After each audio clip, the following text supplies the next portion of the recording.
하나님의 은혜를 삼아 나온 우리 사랑하는 성도님들에게 하나님의 평강과 위로와 기쁨이 가득하기를 바랍니다.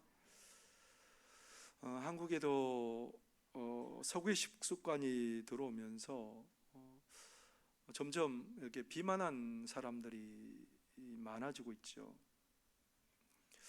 많은 사람들이 비만에서 탈출하기 위해서 참 많이 애를 쓰고 있습니다. 사람들은 그 비만을 탈출하는 방법을 모르지 않아요. 이미 다 어떻게 먹어야 비만하지 않을 수 있고 어떻게 살아야 그렇게 비만하지 않고 건강하게 살 수 있을지 우리 다 알고 있습니다. 그런데 많은 사람들이 비만을 벗어나지 못하고 있습니다. 의사 선생님들에게 비만한 사람들이 와서 하는 말이 뭐냐면, 내가 또 왜 먹었는지 모르겠어요. 잔뜩 먹고 배부르는데도 식욕을 멈출 수 없어서 계속 먹게 돼요. 그러면서 자책하는 소리를 자주 듣게 된다고 합니다. 연구에 따라 다르긴 하지만은요, 체중 조절에 성공한 50%에서 90% 사람들이 2년 안에 원래 체중으로 돌아간다는 겁니다. 체중이 다시 증가하는 사람들의 공통점을 보면 한 가지 공통점이 있는데, 그들에게는 음식을 먹고 싶다라는 욕구 외에 다른 욕구가 있다라는 거예요. 내가 위로를 받고 싶다라는 거예요. 내가 다른 사람과 좋은 관계를 맺어서 그 관계 속에서 잘 살아보고 싶다라는 겁니다. 정신건강의학과 전문의자 서초조은 의원 원장이신 유은정 선생님이 이런 상황을 구별을 합니다. 그냥 밥이 먹고 싶어서 식욕이 있는 사람하고 먹고 싶은 게 아니고 오히려 다른 욕구가 있어서 식욕을 일으키는 그런 사람들을 보고 가짜 식욕을 가진 사람들이라고 그렇게 정의를 합니다. 가짜 식욕은 심리적 허기와 연결된다고 합니다. 그들 내면에는 그 어떤 음식으로도 채워지지 않는 만성적인 공허함이 자리를 잡고 있다는 겁니다. 기독교인 의사 선생님인 유은정 선생님은 그런 원인이 어디에서 왔는지 찾아보니까 인간에게 채울 수 없는 갈망은 에덴 동산의 아버지를 그리워하는 갈망이다라고 그는 그렇게 봅니다. 이 갈망이 채워지지 않는 한 인간은 계속해서 가짜 식욕에 시달릴 수밖에 없다는 거예요. 왜 우리 인생은 에덴 동산의 그 아버지를 그리워하며 살아갈 수밖에 없을까요? 그 원인이 뭘까요? 그것은 우리 인생들에게 있는 죄 때문이라는 겁니다. 우리 하나님께서 세상을 너무너무 아름답게 만드셨어요. 아름답게 만드시고 보시기에 야 좋다 그렇게 만족하셨습니다. 그리고 사람을 지어 놓으시고 그 사람을 이 아름다운 속에 살면서 부족함이 없게 살게 하셨습니다. 그들에게 복을 주셨습니다. 그들을 만드시고 너무너무 행복하신 우리 하나님께서 그들에게 복을 주시고 그들과 교제하시고 그들과 함께 하시고 하나님 안에 있는 지혜를 누리게 하시고 은혜를 가득하게 누리게 하셨습니다. 하나님께서 여러분 은혜로 또 법을 하나 만들어 주셨습니다. 무슨 법을 주셨을까요? 선악을 알게 하는 나무의 열매를 먹지 말라. 먹는 날에는 죽으리라. 우리의 생각에는 하나님 이게 무슨 은혜입니까? 근데 하나님께서 이걸 은혜 방편으로 만들어 놓으신 거예요. 왜냐하면 하나님 바라보고 살라는 거예요. 하나님의 명령에 의지하여 살아가면 너희들은 가장 복된 삶을 살게 될 거라는 겁니다. 그래서 하나님께서는 이 법이 죽음의 법이 아니고 은혜의 법이에요. 근데 사단이 와서 뭐라고 말하냐면, 야 하나님이 너희들을 안 사랑해. 선악을 알게 하는 그 나무 열매 먹으면 너희들이 하나님같이 될까 봐 하나님께서 그거 먹지 못하게 한 거야. 너희들 그거 먹는 날에는 하나님처럼 될 거야. 그들이 어떻게 됐을까요? 사단의 유혹에 속아서 선악을 알게 하는 나무의 열매를 따먹습니다. 하나님처럼 되고 싶어서 그 언약을 어기고 말았습니다. 죄에 빠진 거지요. 여러분 죄가 뭘까요? 하나님 의지 않고도 얼마든지 내 능력으로 살 수 있다는 겁니다. 하나님 없이도 여전히 잘 살고 잘 살 수 있다는 거예요. 하나님을 무시해도 된다는 겁니다. 그게 뭐예요? 죄예요. 죄에 빠진 우리 인생들이 어떻게 됐을까요? 행복해졌을까요? 하나님처럼 됐을까요? 죄에 빠진 우리 인생은 아담과 하와는 결국은 하나님과 교제할 수 없게 됐고요, 하나님이 만드신 에덴 동산에서 쫓겨나게 되었습니다. 죄를 지은 인간은 서로에게 책임을 전가해요. 아담의 갈비뼈로 만든 하와를 처음 보고 하와가 그 아담이 얼마나 행복해했는지 아시잖아요. 창세기 2장 23절에 보면 이렇게 기록하고 있습니다. 아담이 이르되 이는 내 뼈 중에 뼈요 살 중에 살이라 이것을 남자에게 취하였은즉 여자라 부리리라 하니라. 너무너무 행복했습니다. 너무너무 귀했습니다. 이렇게 귀하고 사랑스러운 사람을 하나님께서 나에게 주시다니. 그런데 죄지어서 어떻게 됐을까요? 창세기 3장 12절에 보면 이렇게 얘기합니다. 아담이 이르되 하나님이 주셔서 나와 함께 있게 하신 여자 그가 그 나무 열매를 내게 주므로 내가 먹었나이다. 어떻게 바뀌었어요? 저 여자만 없었어도, 저 여자만 아니었어도 내가 죄지지 않을 수 있는데, 그리고 오히려 그 여자를 만들어서 자기에게 주신 그 하나님에 대한 원망으로까지 이어지고 있다는 겁니다. 죄를 짓게 되니까 하나님과의 관계가 깨지고요, 죄를 짓게 되니까 사람과의 관계도 깨지고요. 여러분, 죄가 사람과 하나님의 사이를 다 깨뜨려버리고 망가뜨려버립니다. 죄가 관계를 무너뜨려버렸어요. 관계가 어려워지면 어떻습니까? 한 집안에 사는 부부도 관계가 어려워지면 그 집안에서 함께 살아간다는 게 참 어렵습니다. 함께 어떤 곳에 몸담고 살아가는 사람이 관계가 깨지면 너무너무 힘듭니다. 1시간 힘들고 10분 힘드는 것이 관계입니다. 그런데 죄로 인해서 하나님과의 관계, 사람들과의 관계가 깨어져서 인생들은 이제는 더 이상 하나님과 함께 할 수 없어요. 하나님과 함께 할 수 없다는 말이 도대체 무슨 말일까요? 하나님과 함께 할 수 없기 때문에 일어난 일이 뭐냐면 결국은 생명에서 떠나 있는 사람이 되었다는 겁니다. 하나님께서 주신 복을 누리지 못한 인생이 되고 말았다는 겁니다. 아니, 무슨 죄 지었다고 뭐 그런 일들이 벌어지겠어요? 근데 사실 그게 아니에요. 창세기 2장 7절에 보면 그 원인이 무엇인지 우리에게 알려주십니다. 여호와 하나님이 땅에 흙으로 사람을 지으시고 생기를 그 코에 불어넣으시니 사람이 생명이 되니라. 흙으로 지으셨어요. 사람이 흙으로 지으니까 아무런 생명이 없는 존재예요. 그냥 흙이에요. 근데 하나님께서 그 코에 뭐를 불어넣으셔요? 하나님의 생명의 호흡을 불어넣으시니까 사람의 생명 있는 존재가 되었답니다. 그러면 그 생명의 근원이신 하나님이 떠나면 어떤 일이 벌어져요? 인생은 죽는 거예요. 생명이신 하나님이 떠나버리면 인생은 복에서 떠나는 거예요. 그래서 죄가 얼마나 위험한지, 죄가 하나님과 우리 사이를 갈라놓았고 하나님의 생명에서 떠나게 하였고 하나님의 복을 누리지 못하게 하였고, 이게 우리 인생이 처한 비극이에요. 근데 그 죄의 문제가 얼마나 심각한지 여러분, 창세기에 보면 좀 그 좋은 일이 좀 자주 계속해서 이어졌으면 얼마나 좋겠습니까? 창세기 2장까지 하나님께서 그 좋아 보이시던 그 땅이 언제 벌써 갑자기 변하여 상황이 갑자기 급변하냐면 3장에 와서 상황이 그냥 갑자기 급변합니다. 돌변합니다. 뭐 때문에 그렇게 돌변해요? 죄 때문에. 근데 그 죄가 그냥 그 자리에 가만히 있었으면 얼마나 좋겠습니까마는 그 죄는 계속해서 사람을 심각한 지경으로 파멸로 몰아가고 있다는 게 문제예요. 성경을 여러분 자세히 보세요. 아담과 하와가 죄를 지었습니다. 에덴 동산에 쫓겨났습니다. 아이를 낳았습니다. 가인과 아벨을 낳았어요. 근데 가인과 아벨이 하나님 앞에 제사로 갔다가 어떤 일이 벌어져요? 나중에는 급기야는 가인이 동생 아벨을 들에서 돌로 쳐 죽여버리는 그런 일들이 벌어지죠. 나중에는 라멕이라는 사람이 등장해요. 라멕이라는 사람이 등장해서 뭐라고 말하자면 사람이 나를 조금 다치게 했음에도 자기는 그 사람을 죽였다는 거예요. 나중에 나를 위해하고 나를 어렵게 하는 사람은 벌을 77배나 받아야 된다고 독한 마음을 쏟아냅니다. 그래서 창세기 4장 23절 24절에 보면 뭐라고 말합니까?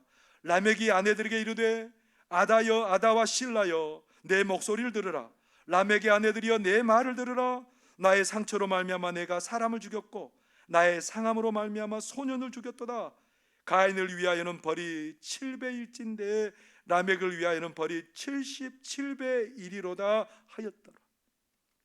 점점 더 사람이 얼마나 죄 때문에 그렇게 깊은 악한 마음, 그런 것들을 계속해서 가지고 있는 것을 우리가 보게 됩니다.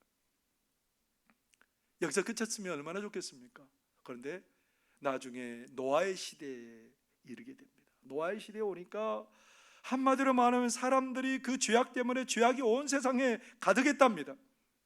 그래서 창세기 6장 5절에 보면 이렇게 말합니다. 여호와께서 사람의 죄악이 세상에 가득함과 그의 마음으로 생각하는 모든 계획이 항상 악할 뿐임을 보시고, 인간이 죄악으로 물들었답니다. 죄악으로 물든 인간들을 어떻게 하셔요? 하나님이 물로 심판하십니다.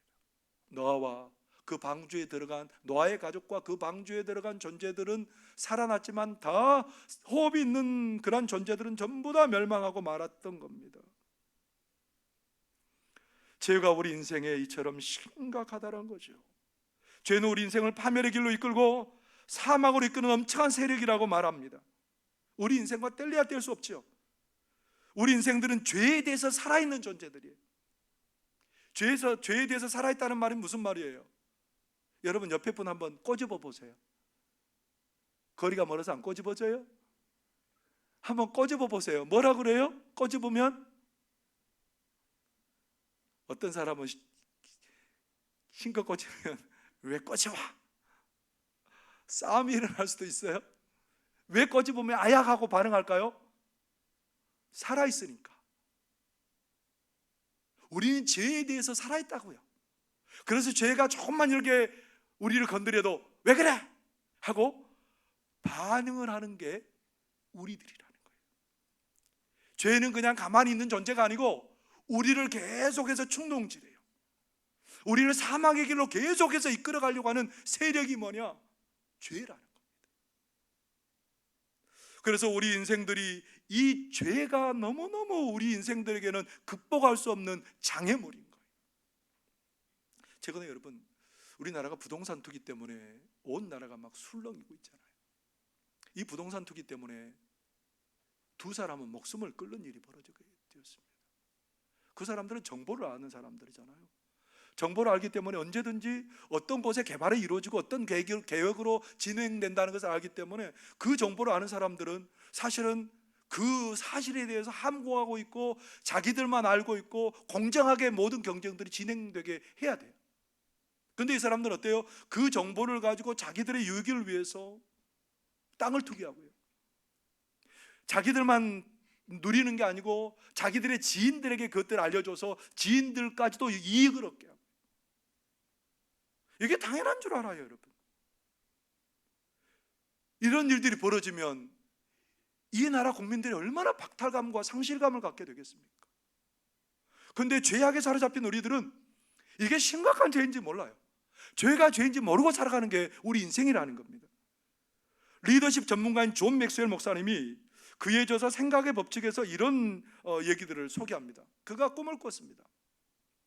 꿈을 꾸었는데 어떤 가면을 쓴 남성이 계속해서 자기를 쫓아다닙니다. 어떤 일이 성공해서 이루어질만 하면 그 가면을 쓴 사람이 나타나서 그 일을 완전히 수포로 돌아가게 만드는 거예요. 이 가면을 쓴 사람이 계속해서 이 남자를 따라다니는 겁니다. 어떤 일을 하려고 하면 계속해서 방해를 넣고 일이 이루어지지 못하게 하고, 그래서 맥스웰 목사님이 작정을 하고 이 가면을 쓴 남자하고 싸웁니다. 뒹굴면서 그렇게 막 온 힘을 다해서 싸우다가 이 남성을 제압했습니다. 가면 쓴 남성을 제압하고 그 배 위에 올라가지고 어느 놈이기에 내 인생을 망가뜨리는 거야? 왜 자꾸만 내 삶을 이렇게 어렵게 만드는 거야? 그 얼굴 보고 싶어서요, 그 가면을 확 벗겼습니다. 누가 내 인생을 망가뜨리는지, 나를 이렇게 힘들게 하는지. 그 가면을 확 벗기는 순간 그 얼굴은 자신의 얼굴이었습니다. 다른 사람의 얼굴이 아니었대요. 자신의 얼굴이었다는 거예요. 자신의 모든 것을 방해하고 자신의 모든 것들을 망가뜨리는 것은 죄에 사로잡혀 사는 본인이었답니다. 죄는 이처럼 우리 인생을 망가뜨려버려요. 내 삶의 발목을 잡아버리고 매 순간 방해하고 무너뜨리는 그런 존재가 죄라는 존재입니다. 여러분, 죄는 살아 움직이고 있습니다. 우리들 중에 누구도 죄에서 자유로운 사람은 아무도 없습니다. 그렇기 때문에 그렇게 존경받는 신앙의 사람 다윗도 그 죄하고는 무관할 수 없었던 거죠. 다윗이 얼마나 존경받았는지요. 신하들이 뭐라고 말하냐면, 임금님은 머리카락 하나도 다쳐서는 안 됩니다. 우리가 가서 싸워서 죽어도 우리가 죽을 테니까 임금님은 머리카락 하나도 다치면 안 되니까 왕궁에서 계십시오. 한 발자국도 나오시면 안 됩니다. 우리가 싸우겠습니다. 백성들이 얼마나 왕을 존경하고 사랑했는지요. 자기가 죽겠다는 거예요. 임금님은 가만히 있으라는 거예요. 여러분, 부하들로부터 그렇게 사랑받고 존경받는 임금이면 부하들이 전쟁터에 나가서 생사를 걸고 싸우면 뭐 해야 되겠습니까? 눈물을 흘리면서 밤을 새워서 기도해야 되지 않겠어요? 나를 저렇게 사랑하는 저들 하나님 건져주세요, 도와주세요 그래야 되는데 저녁까지 침상에서 일어나지 않고 잠자다가 침상에서 일어나서 왕궁 옥상을 거니는데 한 여인이 목욕하고 있어요. 그 여인을 데려다가 간음하게 되고요. 나중에 그 여인이 아이를 갖게 됐는데 그 범죄 사실을 숨기려다가 그 남편까지 전쟁에서 죽음에까지 이르게 하는 그런 죄를 저지릅니다. 그래도 회개 안 해요. 그 아이가 태어날 즈음까지도 회개를 안 해요. 잘 안 해요. 하나님께서 그런 다윗에게 나단 선지자를 얼마나 사람이 죄악이 깊은지, 얼마나 못됐는지, 우리 인생이 그렇다는 거예요. 하나님께서 나단을 보내서 얘기합니다. 임금님, 하나님이 다 알고 계십니다. 그러면서 나단을 통해서 하나님께서 얘기하십니다. 사무엘하 12장 10절 11절에 이렇게 말합니다. 이제 네가 나를 업신여기고 햇사람 우리아의 아내를 빼앗아 내 아내로 삼았은즉 칼이 내 집에서 영원토록 떠나지 아니하리라 하셨고, 여호와께서 또 이와 같이 이르시기를, 보라, 내가 너와 내 집에 재앙을 일으키고 내가 내 눈앞에서 내 아내를 빼앗아 내 이웃들에게 주리니 그 사람들이 내 아내들과 더불어 백주에 동침하리라. 충격이었습니다. 깜짝 놀랐습니다. 하나님 모를 줄 알았는데 하나님이 내 죄를 다 보고 계셨고 알고 계셨습니다. 깜짝 놀라서 하나님 앞에 회개하고 눈물을 흘립니다. 하나님, 제가 죄인입니다. 하나님 용서해 주세요. 눈물을 다 적시고 베개까지 적시고 그것들이 불어 터질 때까지 하나님 앞에 울면서 회개합니다. 그러면서 죄가 얼마나 철저하게 자신을 망가뜨리고 있는지 그는 그것을 철저하게 고백해요. 내 힘으로는 감당할 수 없다는 거 너무너무 잘 알면서 고백해요. 시편 51편 5절에 이렇게 고백합니다. 내가 죄악 중에서 출생하였으며 어머니가 죄 중에서 나를 잉태하였나이다. 죄악 중에 있는 사람이라는 거예요. 철저히 뼛속까지 죄악이라는 거예요. 결국은 죄를 극복할 수 없는 문제였다고 고백할 수밖에 없죠. 죄를 회개했지만 그 죄의 대가가 어떻게 일어나고 있어요? 그 가정에 계속해서 환란이 일어납니다. 다윗이 그때부터 내리막길을 걷기 시작합니다.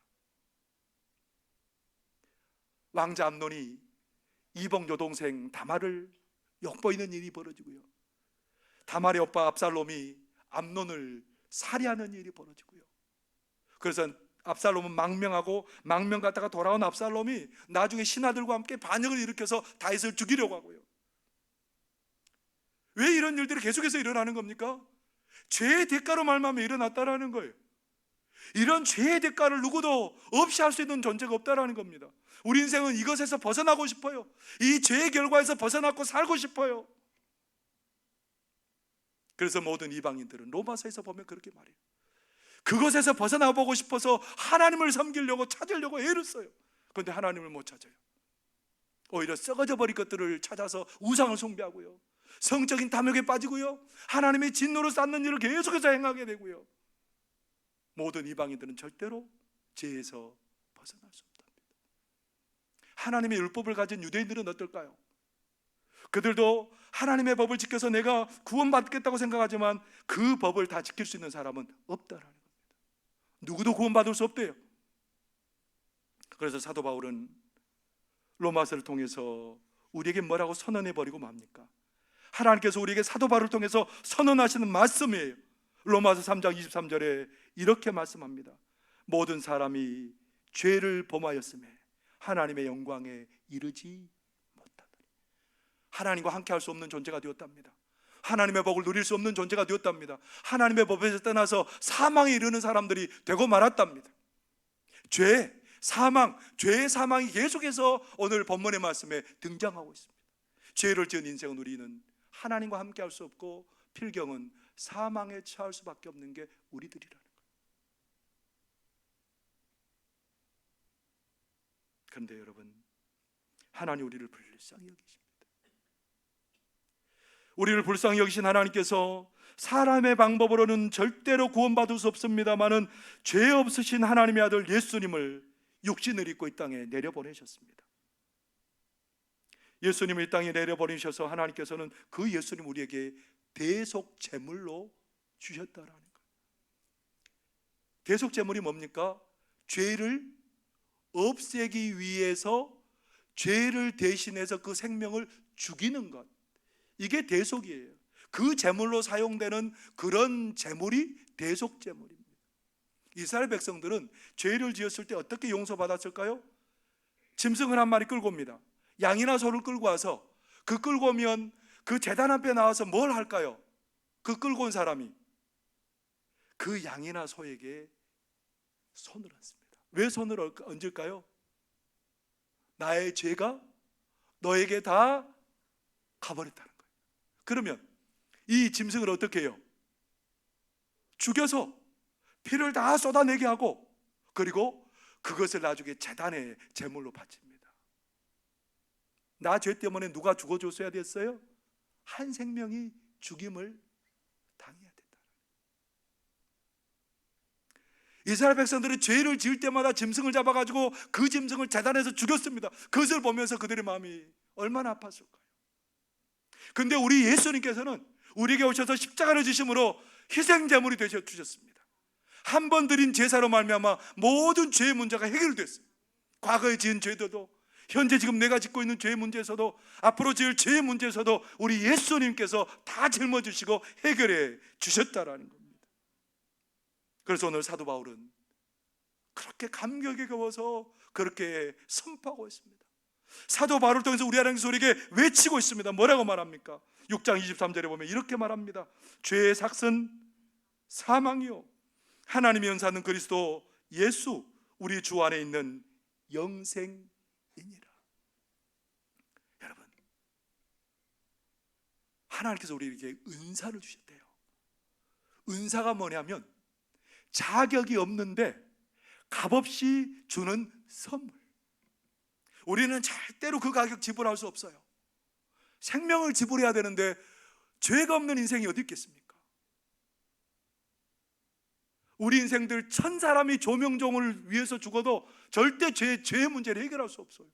죄 없으신 예수님만 죄의 문제를 해결할 수 있다는 거예요. 근데 그 예수님을 우리 하나님께서 우리에게 주셔서 죄의 문제를 해결하시고 우리에게 뭘 얻게 하셨다고요?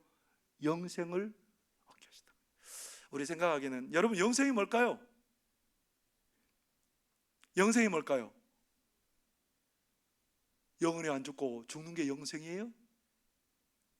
그런 의미도 있습니다만은 영생이란 가장 중요한 의미는 생명의 근원이신 하나님께 돌아가는 거예요. 하나님과 함께 할 수 있게 된 거예요. 하나님의 복을 누릴 수 있는 존재가 된 거예요.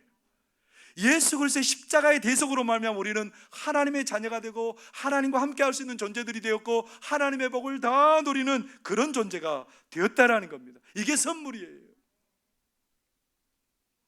우리 하나님께서는 죄로 말미암아 사망에 처한 우리를 예수님을 믿는 믿음을 통해서 영생을 얻게 하시고 하나님과 함께 하실 수 있게 하셨습니다. 얼마나 이 복을 우리 하나님 우리에게 주시려고 그렇게 갈망하셨던 분이에요.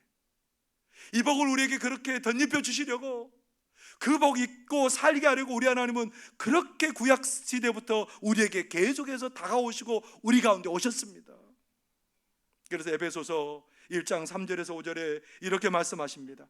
찬송하리로다 하나님 곧 우리 주 예수 그리스도의 아버지께서 그리스도 안에서 하늘에 속한 모든 신령한 복을 우리에게 주시되 곧 창세전에 그리스도 안에서 우리를 택하사 우리로 사랑 안에서 그 앞에 거룩하고 흠이 없게 하시려고 그 기쁘신 뜻대로 우리를 예정하사 예수 그리스도로 말미암아 자기의 아들들이 되게 하셨습니다. 할렐루야.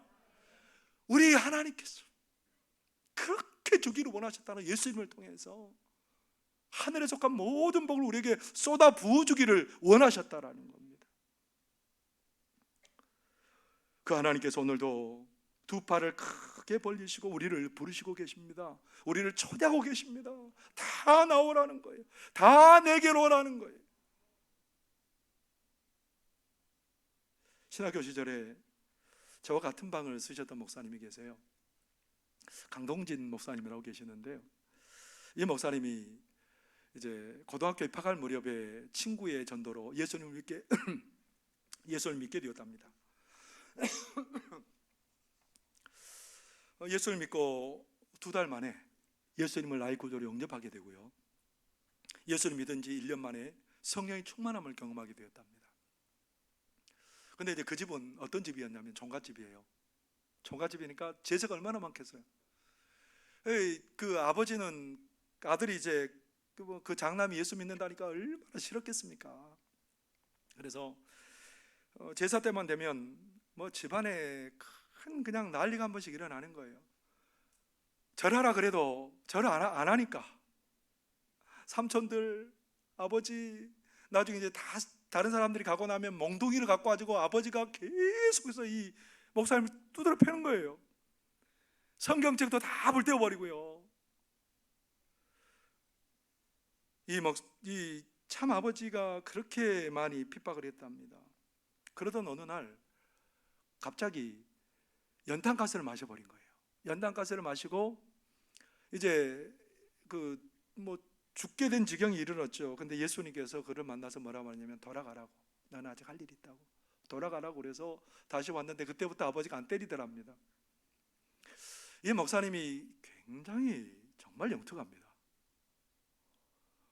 그 친구들이 대부분 그렇게 명문대학에 들어갈 만큼 그런 그들보다 훨씬 더 뛰어난 그런 분이세요. 근데 그분이 어느 날 이제 대학 입시가 되니까 아버지는 기대하고 있었겠죠. 저 아이를 통해서 우리 집안이 일어나게 될 거야 기대하고 있었는데, 기대하던 아들이 뭐라고 하냐면 신학교 간다는 거예요. 신학교 간다 그러니까 이 아버지가 얼마나 화가 났겠어요. 집에서 나가라, 너는 이제 내 자식이 아니다, 그렇게 핍박하고 그 아들에게 그렇게 모진 소리를 합니다. 신학교 면접을 가기 전에 친구 집에서 자는데 꿈인지 생시인지 눈앞에 성경이 펼쳐집니다. 역대하 32장 8절의 말씀이 그렇게 그의 눈앞에 나타납니다. 우리와 함께 하시는 이는 우리의 하나님 여호와시라. 반드시 우리를 도우시고 우리를 대신하여 싸우리라. 그 말씀이 그를 위로합니다. 그 말씀이 그를 만집니다. 목사님이 서울로 올라가는 버스 안에서 이렇게 기도했다고 합니다. 주님, 저는 부모 형제의 구원을 위해 기도하지 않겠습니다. 우리 민족에게 복음 전하는 일에 젊음과 모든 것을 내어드리겠나이다. 결혼을 위해 기도하지 않겠습니다. 제 아내 될 사람이 아니라 그리스도의 신부인 교회를 세우고 섬기는 일에 삶을 드리겠나이다. 육신의 필요를 위해 기도하지 않겠습니다. 오직 주님 나라와 의를 구하겠나이다. 그 목사님은요, 신학생 때도 방학이면 20대 이상 되는 버스를 대절해서 거기에 사역자들을 가득하게 싣고 무교의 지역과 지리산 지역에 가서 복음을 전하고 그들을 섬기고 그런 일들을 계속해서 해오셨습니다. 저도 그런 지역에 계속해서 가서 수련회도 인도하고 성경학교도 하고 그런 일들을 함께 동역해 왔습니다. 그리고 서울의 대학교 있는 캠퍼스들에 가서 그들을 섬기고 했던 일들을, 저도 대학원 3년 다니면서 학생들을 섬겼던 그런 일들도 하게 되었습니다. 여러분, 그렇게 그런 꿈을 꾸고 하나님의 길을 갔던 그가 어떻게 됐을까요? 하나님의 길을 갔기 때문에 이제 그 아버지의 생각처럼 그 인생이 그렇게 꼬이고 그 인생이 안 됐을까요? 세상 길로 갔으면 훨씬 성공하고 떳떳하고 남부럽지 않게 살았을 그가 하나님 앞에 돌아가서 하나님 일을 하기 때문에 안 됐을까요? 어떻게 하셨을까요? 그런 나중에 세월이 흘러서 그의 부모님과 그의 삼촌들이 전부 다 예수님을 잘 섬기는 사람들이 됩니다. 뿐만 아니라 그의 6남매 중에 3명이 목사님이 되셨다. 자기 아내를 위해서 기도하지 않겠다고 그랬잖아요. 근데 하나님께서 서울대 의대에 나온 신부를 아내로 맡게 했습니다. 그래서 함께 동역합니다. 지금 어떤 일을 하냐면 보나콤이라는 그 공동체 목회를 하면서 해외 선교사들과 미자 교회들에게 양계법을 가르쳐서, 자연 양계법이 이분은, 그래서 사람들이 복음을 위해서 살아갈 수 있도록 그렇게 길을 마련해 주고요. 지금도 여러 가지 많은 사업을 통해서 선교지를 섬기고 농어촌 교회를 섬기고 그런 일들을 풍성히 하고 있습니다. 사랑하는 성도 여러분, 하나님 앞에 들어오니까, 하나님과 함께 하니까, 하나님 주신 기쁨을 맛보고 생명을 맛보고 영향력 있는 삶을 살게 되더라는 겁니다. 하나님의 은혜 안에 들어오면, 우리 하나님이 열어놓으신 그 문 안에 들어오기만 하면 하나님의 복과 은혜를 넘치도록 누리게 하실 줄 믿습니다. 예수님이 주신 십자가가 이 문을 활짝 열어놓으셨던 거예요. 예수님께서 이 땅에 오셔서 십자가 지심으로 은혜의 문을 열어놓으셨습니다. 능력의 문을 열어놓으셨습니다. 평안의 문을 열어놓으셨습니다. 우리 예수님께서 지신 십자가로 말미암아 하나님과 우리의 사이에 막힌 담이 다 무너져 버리고요, 하나님께 속한 모든 복을 누리게 되었다라는 말입니다. 사순절에 십자가는 우리의 자랑이에요. 사순절에 우리가 바라보는 십자가는 감격이고 능력이고 찬송의 제목인 줄 믿습니다. 사순절에 십자가에 주목하시기 바랍니다. 십자가를 지셨기에 죄와 사망에서 우리는 벗어나게 되었고요, 영원한 생명을 누리게 되었고요, 그 복을 한량없이 누리는 그런 존재들이 된 줄 믿습니다. 우리 모든 성도들이 십자가로 열린 그 문에 들어와서 하나님 예비하신 복을 가득하게 누리는 그런 성도들이 다 되실 수 있기를 바랍니다. 기도하겠습니다. 사랑하는 아버지 하나님, 감격입니다. 감사합니다. 하나님, 죄로 말미암아 죽은 우리들입니다. 그런 우리들을 살리시고 그런 우리들을 평안을 누리게 하시고 다함 없는 복을 누리게 하셨사오니 감사합니다. 하나님 아버지, 이 열린 문으로 들어가는 자들마다 모든 자들이 다 누리게 될 줄 믿습니다. 연약한 자도 누리게 될 것이고 부족한 자도 누리게 될 것이고 능력 없는 자도 누리게 될 것이고 그 문에 들어가는 자들마다 만족하게 될 줄 믿습니다. 우리가 그 한 사람 되게 하여 주시고 그 은혜 누리게 하여 주시고 그 감격에 십자가 자랑하며 살아가는 우리들이 되도록 도와주옵소서. 예수님 이름으로 기도하옵나이다. 아멘.